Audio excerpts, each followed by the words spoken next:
everybody. I'm Cassidy, one of your Indianapolis Colts cheerleaders, and you're watching the Bleav in Colts podcast.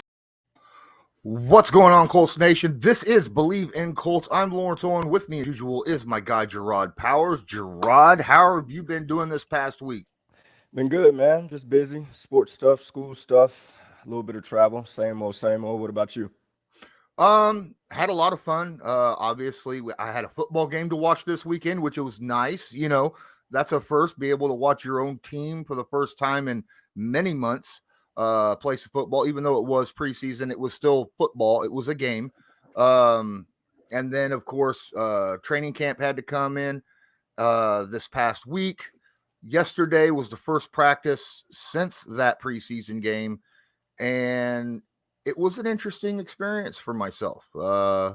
Believe it or not, I got a one-on-one in-person interview while I was there. Got about 4 minutes worth of questions in. I could have had more, but my internal clock when it comes to timing is awful, and didn't realize that I was only doing 4 minutes rather than 10. So I'll have to figure how to fix that on a later date. But here we go.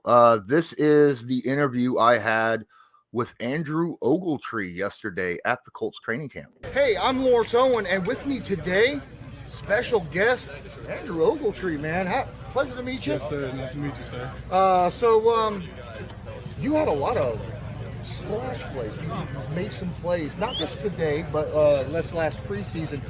How are you feeling about yourself this far in the camp so far? I'm honestly feeling pretty good. You know, coming in with a good group of guys, especially with Jelani, Mo, and Kylan already being there. Just coming in, wanting to prove myself to the offense, prove myself to myself, really, and just show the world, like, hey, I belong here. There's been a lot of question marks throughout Colts Nation about the wide receiver group. Do you feel like the tight end group is being overlooked in that situation? Most definitely do. I think we got one of the strongest groups in the NFL. If you ask myself, you know, just being around the guys and learning some knowledge from them, and then just the ability that we can do, because you see everyone in the room is pretty much 6'5" and up, except for fast Kylan. So speedy Kylan. So I mean, definitely a little bit overlooked, but I mean, I love it. You know, you overlook us, then we're gonna come right in. Absolutely, man. I'm gonna make this a little bit easier for you. I've always asked players when I interview them just something not football related. What is your go-to comfort food? Oh, go-to comfort food.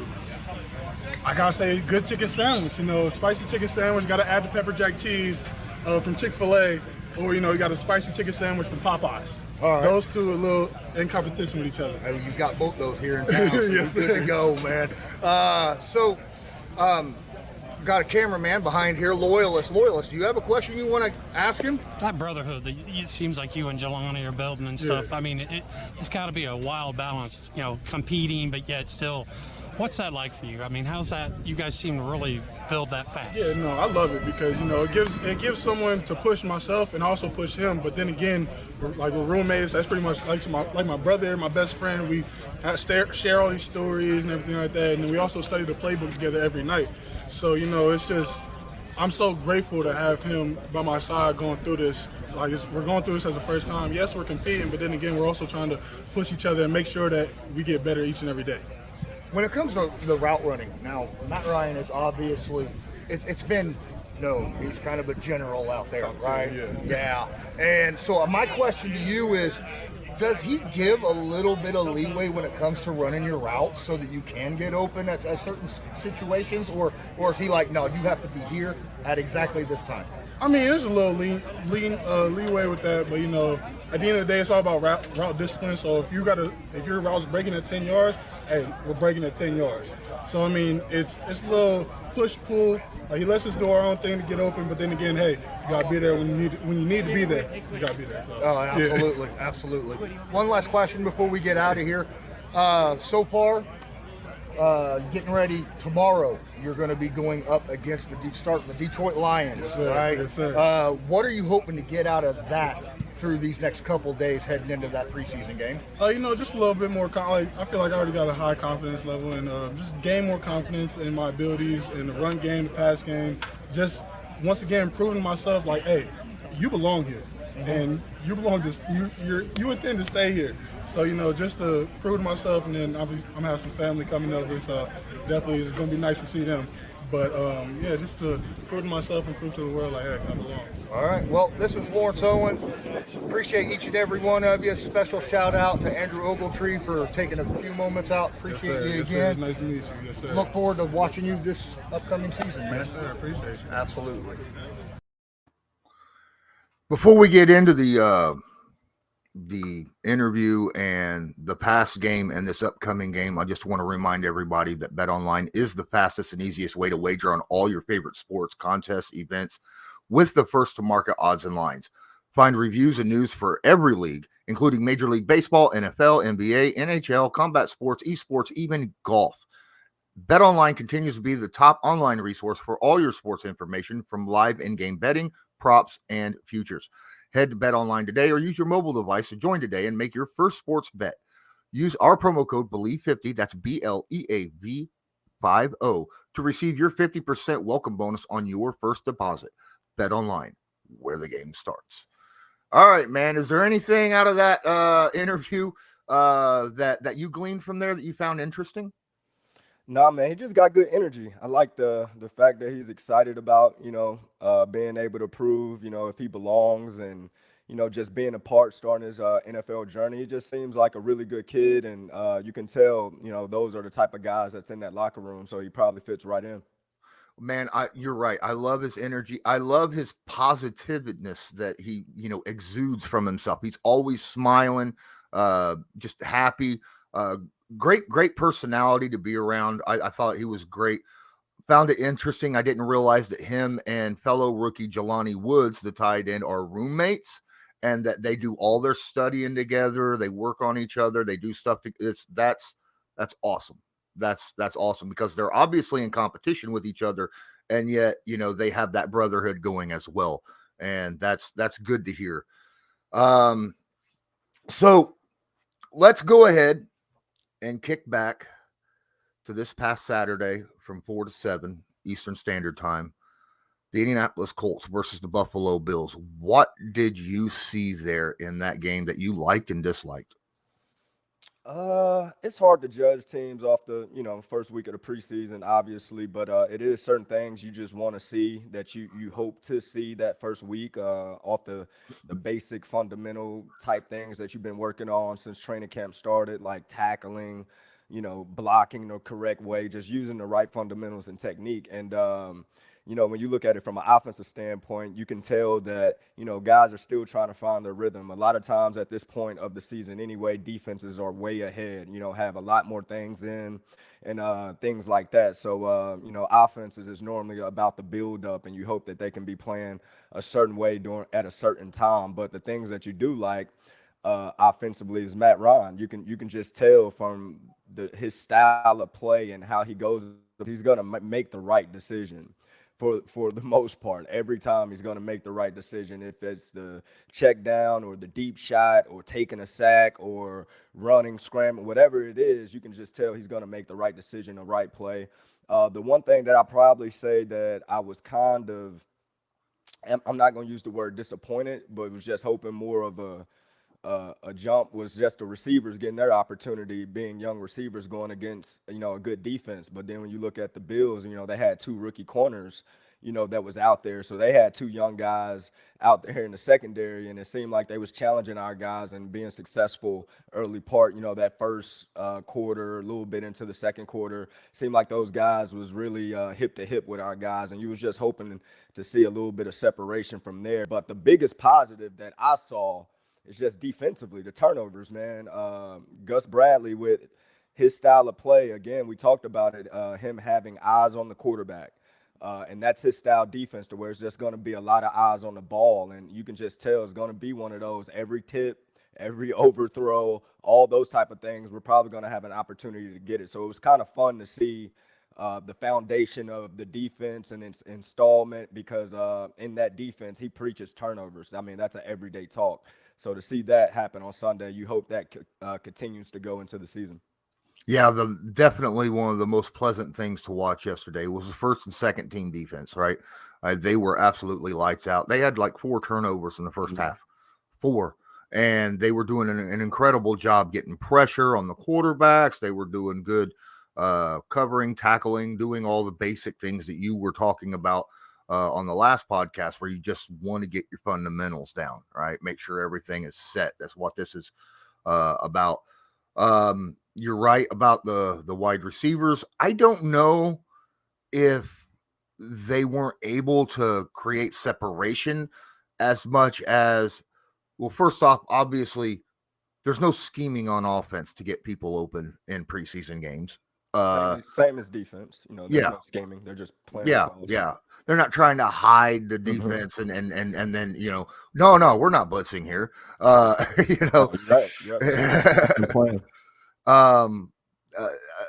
But a lot of people need to remember that the broadcast view of a game does not show the whole field. So you cannot tell the majority of the receivers on the field through just the broadcast what's going on, if somebody's open or not open. We don't know what their difference between game plan and scheming. There's always a game plan. Even in preseason, there's a game plan, what you're wanting to work on during that game, right? And we don't know what that game plan for the offense was. Was the game plan more about, hey, Matt, let's go ahead and worry about quick release, getting connections down, things of that nature, or, something of that like that. And so we don't know what was actually going on with that until we actually ask somebody, and they're not going to tell us, obviously. that's not a question that coaches are like, oh yeah, I'll let you in on what we're trying to figure out here. But yeah, I was looking at the all 22 the day after, and I found some deeper routes that were open for Matt Ryan, and he went with the check down, which I'm okay with. I'm perfectly okay, because that's your timing routes, right? Your little quick timing routes down underneath. I like him working on those. So I'm not too worried about, this lack of passing attack or whatnot that everybody's saying, because we don't have the receivers. Again, you said it's still early in preseason, right? They're not at their peak yet. These are all young guys. A lot of them are rookies or new on the team, and a quarterback that's new and new on the team. They still have to get a cohesion with each other, get their timing down, get their routes and everything just right. He's got to figure out, each person's speed, right? Because, if there might be guys that open downfield, but if he doesn't have the speed of that player down, he could overthrow or underthrow that guy, and it can end up in an interception, right? So that's just something you got to pay attention to. At least that's how I saw why possibly the passing attack in the first half wasn't as effective as we would hope. I mean, it just depends on what these diehard fans, you guys, it just depends on what y'all look as, I guess, great for right now. I mean, offenses are not going out there thinking that they're about to light it up. I mean, that's not their. I mean, you look around the league, there's not one team in the league that we're watching on TV getting broadcast and we're talking about how great they looked in the preseason one on offense. Everybody's just talking about different things that everybody has to work on. And our team, the Colts, are no different. I mean, everybody knows Pittman is going to be a good receiver. Everybody sees the upside to Alec and Parrish Campbell and all these guys. Everybody knows what they can do. And it's just a matter of those guys going out there and eventually putting it all together to where it makes sense. Like you said, you got brand new quarterback, which I feel like it don't matter where Matt Ryan's playing at. When you're 14, 15 years in the league, you know how to play ball. And when you watch the all 22 or you watching different angles when it comes to watching film and all that, you got to think about the whole coaching process, what he's been coached to, who is his first read, his second read, third read. When it comes to guys being open, a lot of times the quarterback don't see it because for that specific play call and that specific situation, he's supposed to look at this guy and this guy. And if it's not there, he's might have been coached to throw it away. He might have been coached to take a sack, especially when we're talking about preseason one. You're not going to sit there and have Matt Ryan just sitting in the pocket thinking he got 5-6 seconds to throw the ball when you got the most healthiest guys period, at this point of the football season, been licking their chops, ready to play somebody different, been in the middle of training camp just like everybody else, and they're out there like heat-seeking missiles. So for that whole first game, I mean, you just wanted Matt Ryan to get his feet wet. You wanted Matt Ryan to take a hit every now. You know, he needed to fall on the ground with a guy get on top just so you can get your body back to that part of football. So far, football has just been X's and O's, techniques, trying to do all these things to build the team up. But nobody talks about the live action that your body just got to get used to. The wide receivers going against those DBs, like when I say that the defenses are far ahead of the game, you know, they are. The defense right now, most defenses in the league is already put in their entire system for the most part. You know, they're that far ahead. So they can just go out there, don't have to think and play, just because defense is not as complex as an offensive system. You got a bunch of young guys right now on the Colts roster, even Matt Ryan, that's still thinking through things, still trying to figure things out. Like you said, you know, that affects the timing and all those type of things. But it's also these guys' first time since the last time, however months ago, going against somebody else that it's not 80% speed, it's not 90%, it's not, oh, let me protect you, I don't want you to fall, kind of how practices are. You know, you go 100 miles against each other at practice, but at that same token, you've been coached on how to practice. You're not going to intentionally hurt somebody. You're going to try to keep guys up off the ground. You're not doing all those things, and that's a part of football that you don't do in practice because people normally gets hurt on game days when it's like that. So this is the first time these guys are getting hit, drove to the ground, multiple bodies on top of them and all that. So everybody got to kind of get, you know, back in the nuances of this is live football action. So that's why on that first game, it's just more so everybody doing the foundation. You know, it's basic calls playing. You're not scheming anything up. You want to see the timing down. You just want to see out there on that week one that your guys are better than the other guys, just far from an athletic standpoint. You would just hope that we can just call a basic pattern to Alec, and he's just good enough to beat whoever in front of him, no matter what the coverage is. Those are the type things that you kind of just hope to see that just stand out. I mean, you look at the Steelers with George Pickens out there. They're doing basic type style stuff, but he's just doing certain stuff that make you be like, hold on, let me watch this kid again. Yeah, so it gives you an idea on what to expect. So like I said, I'm not concerned with the passing game at all. Matt Ryan's didn't come here to just hand the ball off. I want everybody to kind of, you know, agree to that. He did not sign with the Colts thinking, hey, I'm just coming here to hand the ball off to Jonathan Taylor. Matt Ryan has stats and accolades and Hall of Fame type numbers to where he's trying to get to accomplish, also win a Super Bowl, do all those things. So you get Matt Ryan here to throw the ball. So trust me, the passing game will be what it's supposed to be when it's time. But right now, I mean, it's just so much new pieces and new fits and different schemes. It's just so much going on to where you knew guys were going to go out there thinking more so of just reacting and playing. So the next week, this Detroit Lions week, you'll probably see a better product on the field because now guys have an idea on what it's like for a true Sunday day of football, or Saturday or Friday, however you want to look at the preseason. Yeah. That's also something that, you know, we're talking about timing, and one of the questions that I had to Andrew Ogletree, was, you know, about that route running when it comes to the quarterback with Matt Ryan, and, you know, what is allowed when he's doing that. You know, is he allowed to come off his route a yard or two, you know, if he realizes, hey, you know, I'd be a lot more open if I cut here rather than at the point or something of that nature. And he said there is a little bit of leeway, but when the break is at a certain time, you have to hit that break at that specific time, because, you know, it's all about timing when it comes to a quarterback, and he's got to know where the guys are. So absolutely, that's just something that they're going to learn through practice, right? That's repetition and experience.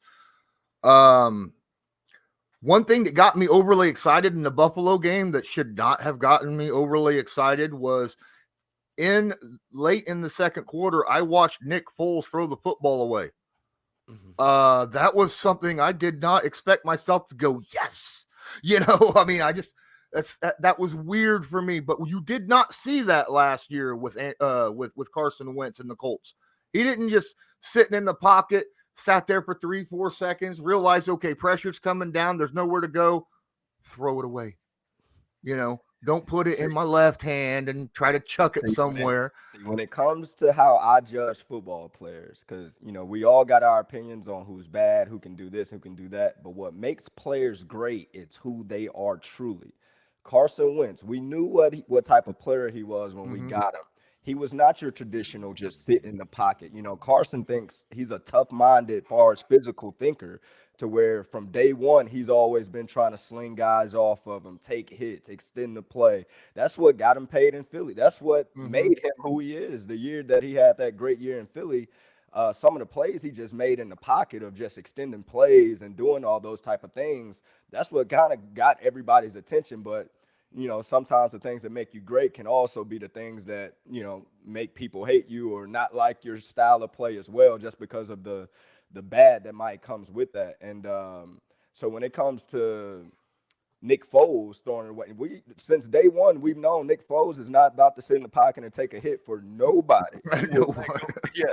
He will let go that deep ball if he got time to. He's definitely going to let you see how pretty that deep pass can look, especially from a fan standpoint, how it just spins in the air for however long it is. I said, but at the end of the day, if you bring any type of pressure to where he feels it's in his face or he's about to get hit, he's either throwing that thing away or just taking a sack.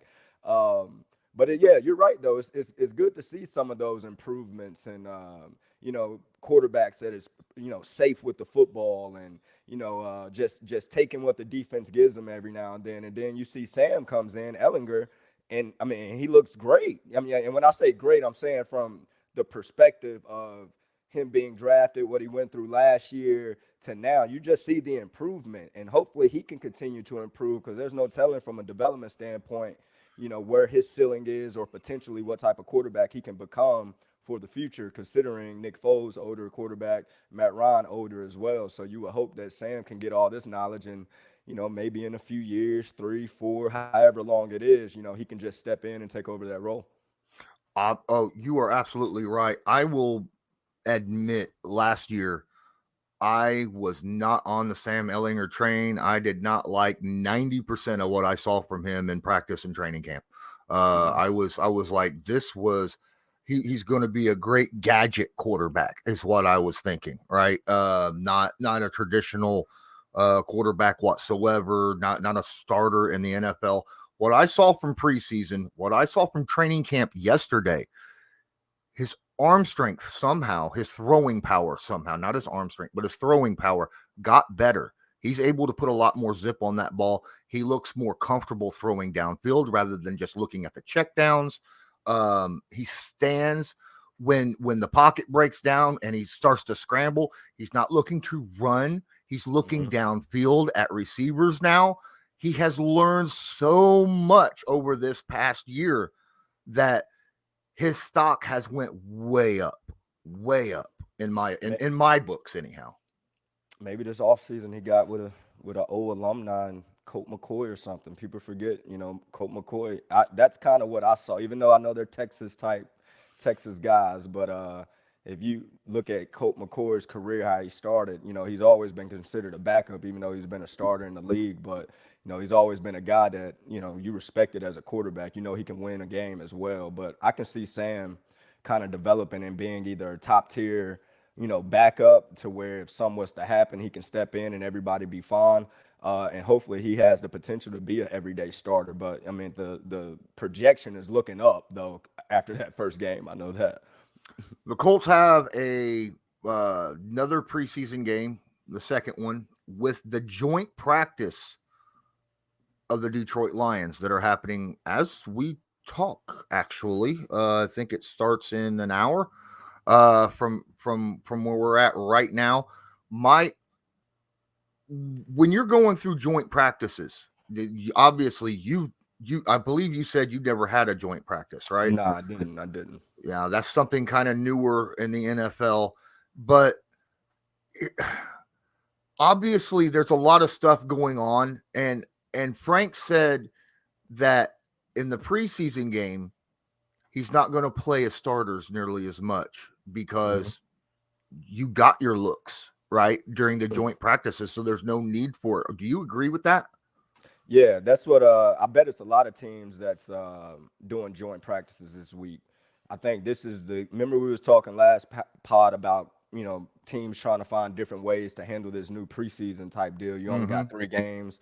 What's the true dress rehearsal? Well, the best dress rehearsal you can get is have a week worth of practice with another team and do every situational type football you can think of during that course of the week, even having a live scrimmage or whatever type scrimmage you want to have during the week. So your ones are getting 1-versus-1 reps, just so they can get that feel, because you go in that second preseason game, that's probably going to be the main game for the backups, guys that fall after the backups. And then the third game is for everybody that's really just trying to make the team. For that third game, the people that don't dress are normally the safe guys that is going to be on that roster. So I like it. I like, spending a whole week with another team, getting ready for the season, and you're still a few weeks out from week 1. So, you can really, got time to kind of evaluate the film that you do with this joint practice and make adjustments and see what you got to do. So I like that plan, actually. I think that's probably the best route to go with this whole, 3 preseason deal. Yeah. And with second-year wide receiver Mike Strahan coming off the PUP list and started practicing yesterday, and honestly, from what I saw, looks like he hasn't missed practice. He looks actually pretty good.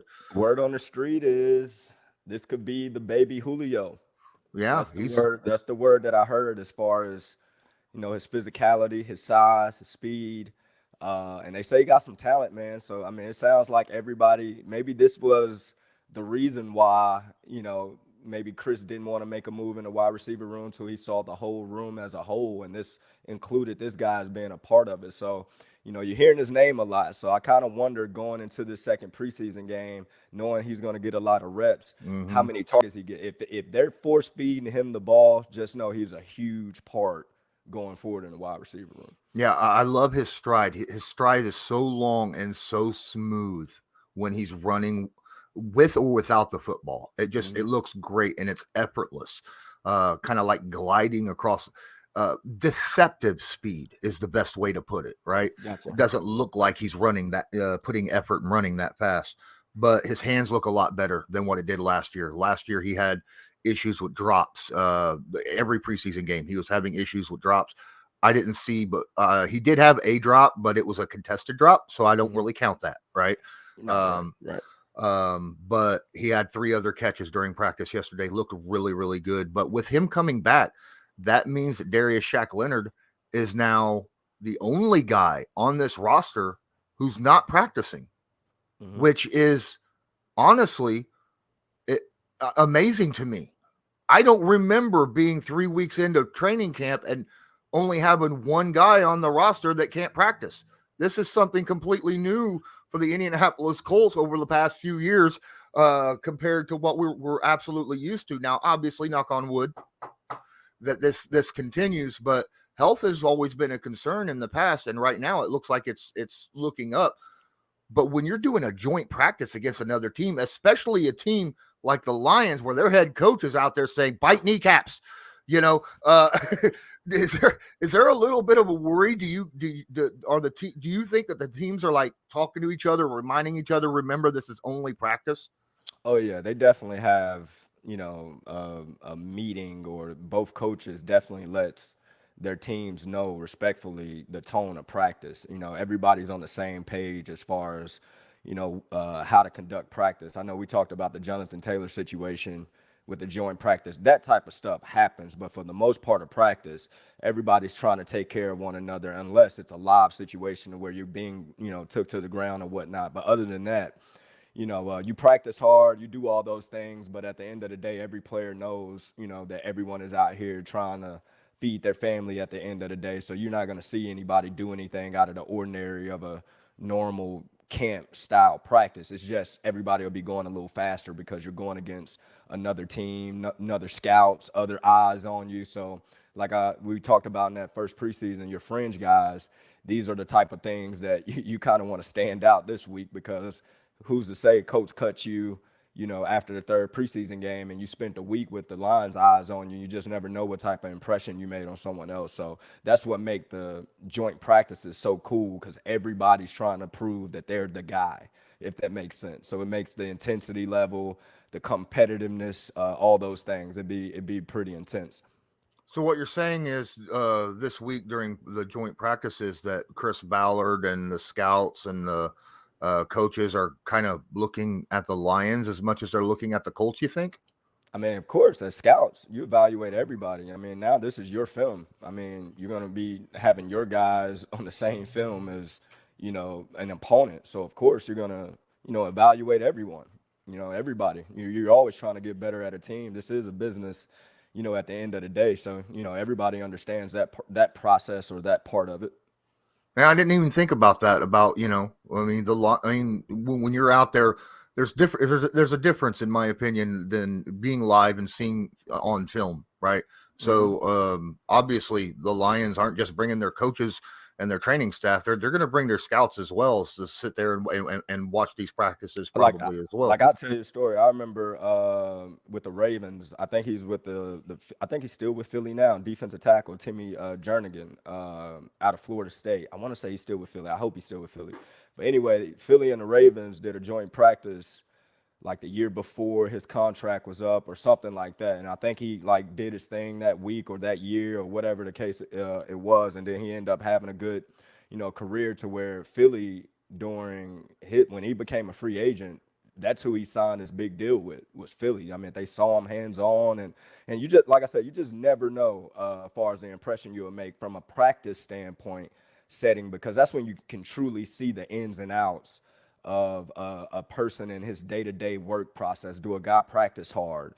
Is he accountable? How does he compete? All those type of things, everybody got eyes right there. It's just like our guys, they're going to go out there even though they're trying to, impress their scouts, their GM, their coaches, and all those things. The dang Lions coaches are going to be watching as well, because you just never know what type of situation a guy might have to where he's just not with that team no more. So, all right, that's interesting. Now, before we wrap this up, I want to talk about the Lions preseason game, because obviously that's going to happen before we get back together. My big question is, since the starters most likely won't be playing, this will probably be the second week in a row that Jonathan Taylor won't see game action, live game action. At least I don't think so. But with the other starters not playing, how much do you think like the second string guys are going to get, or do you think this is going to be more leaning towards the low end part of the roster rather than the higher end? I think second string guys are guys that's in the rotation, whether it's second or third team. I think they'll play a legit half or maybe 3/4. I think they'll play a good majority of the game. And then after second half starts, probably midway through the third, you'll probably see other guys getting trickled in or whatever the case. But you got to think, like on a roster right now, you're probably only 4 deep anyway, at each spot. So some guys are going to have to play, longer than expected, just because they might not have the depth of anybody else at that position to play. But I think your main second string guys will start the game and probably play into the third quarter. Because like I said, the third game, I mean, it is what it is. It's your last preseason game. If you're going to have guys that's on the roster, you're trying to make sure your 53 is healthy as possible for week 1. So I expect, even though some people, might play that is going to make the roster but probably won't play much, I expect that to be the guys that's on the fringe that might not be on the team, all that type of stuff on the third game. But the second game is very important just for your depth guys. So the Colts cut yesterday down to 85. After this preseason game, they cut down to 80. And then after the third game, they cut down to 53. Mm-hmm. So that last game is where you're going to want to see all the tape that you can for your bubble guys, right? Yeah. The guys that are on the edge of the roster, because you got to make changing decisions in that situation. Also, there's probably going to be guys on this roster that you're not going to want to let go, because you're going to want to put them on the practice squad because you don't want to let them go. But knowing that if you release them, that they probably won't get through waivers, right? That and another thing too. This is the crazy business of it because I talked to a guy when I was with Arizona, and we had just started training camp, and he had made a comment like they already knew who the 53 was, and they were just looking at certain spots for diamond in the roughs or a guy just to pop out. So even with the Colts, they probably have an idea who the 53 is, like right now already. Probably going into training camp, they had an idea. So you're kind of hoping to see the growth and development and the guys that you expect to see the growth and development, the guys you've heard in the media through the course of the entire offseason, whether it was backup guys or starters. If you heard their names being spoken by the GM, by the head coach, by important people in the building, it kind of gives you an idea of who's kind of safe, who's kind of the expectation of certain guys. And then when you go into these games, third preseason game, second preseason game, you're just hoping to see some guys pop out that you just didn't expect. And then that's when it's hard on the roster to make decisions on this guy or that guy, because you might have a vet that you just had stapled in as, your X position or whatever. I don't want to say a position to act like I'm using an example. And you're thinking he's going to be the guy. And then all of a sudden this undrafted guy came in with, you didn't have too much high expectations. And all of a sudden, boom, like he can really play. He's just as good or better. And he's about to be getting paid, rookie minimum. And this guy's making X amount of millions. That's when a decision for Chris and scouts become like, what do we do? How, what's best for the team or the case. So that's when it gets a little tricky. Yeah, I didn't think about how that actually affects not just, your roster, but your salary cap, right? That's a huge business. Yeah. The bottom line, that's another thing with fans forget.